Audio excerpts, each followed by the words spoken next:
It's no secret that when you live in Kansas, you have to do some traveling to find gold.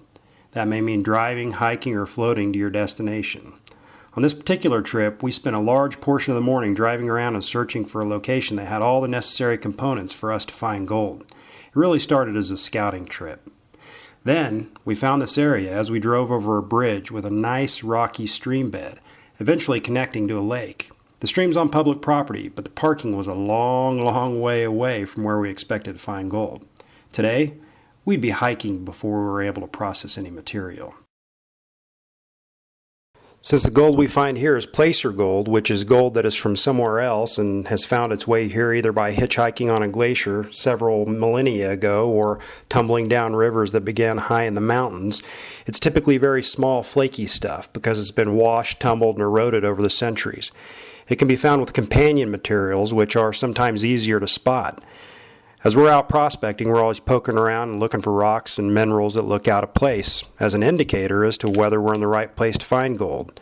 Since this area was once covered with hundreds of feet of glacial ice, we're looking for deposits of quartz material, which is often found right alongside gold. As we worked our way down this small washed-out area, we noticed several out-of-place rocks, mostly small pieces of quartz, some granite, and other mineralized rocks. These rocks are far different than the typical limestone and sandstone in this region. Here, Travis finds a nice big piece of quartz which appears to be embedded into granite.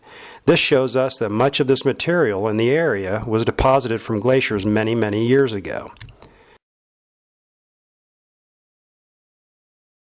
There's a reason it's called gold prospecting instead of gold picking. In this area, you can't expect to go out into your backyard and simply pick up a big nugget. You have to get way out into the wilderness to have any hopes of finding even the tiniest flakes of gold. Many of similar trips end up being nothing more than an outdoor workout session, which is generally okay with us. Since panning for gold in this area often only leads to a sore back, we plan on setting up a good-sized stream sluice in order to maximize the amount of material we could process.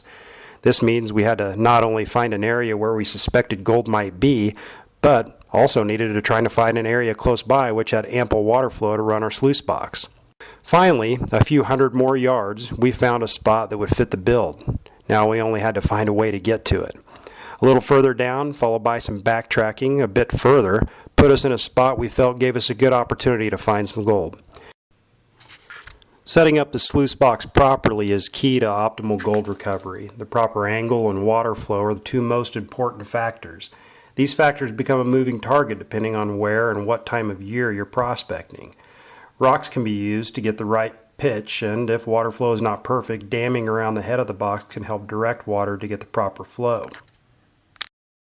There are a variety of tools you can use to improve your odds of gold recovery. Here, Travis shows a handheld suction dredge, which we've affectionately named the Kraken, because it's used to recover material from small cracks in bedrock at the bottom of a stream or the bottom of a stream itself. The material is collected and then put through the sluice box later. I chose to collect some material from the bank. There are a few sedimentary layers to choose from in this area, one of which was completely loaded with small quartz rocks, granite, and other foreign material. By the end of our short trip, I dug a few feet deep and obtained several pans of material from this layer. All in all, we only ran about 8 to 10 pans of classified material through our sluice box. We got a late start and had a long drive home. Next trip, we'll be better prepared and we'll spend a little bit more time actually processing material. But we're very pleased with what we found once we panned out our concentrated material. Don't laugh. As I mentioned, there's not a lot of gold in this area, and the gold we do find is typically found in very small flakes and rarely worth the efforts, monetarily anyway. But the sheer act of finding gold here when everyone says you have to go to Alaska, California, Colorado, or Arizona, and proving them wrong, makes it all worthwhile.